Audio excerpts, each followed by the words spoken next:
you don't really necessarily think you're falling for it until you're into it, and then you're probably too far gone. The VCU community has had an uptick in scams via social media.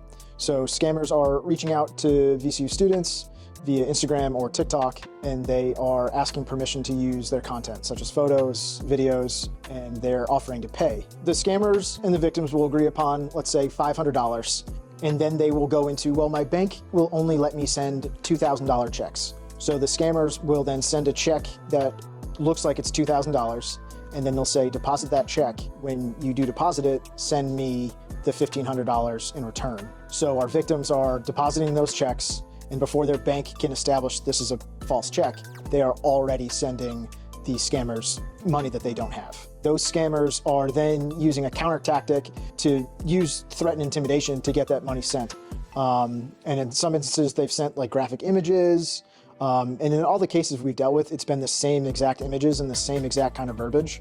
Just being on the lookout for that, like they're going to use intimidation to try and get money out of you, even if you comply. So even if you do send the money back, they now understand, oh, I've got somebody willing to pay, and they're going to try and squeeze whatever they can out.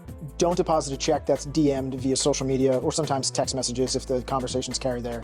Don't buy into you need to do this immediately because that's what they're hoping you do, because they don't want the bank to determine this is a fraudulent check. If your spidey sense is tingling that this probably isn't real, it's because it's probably not.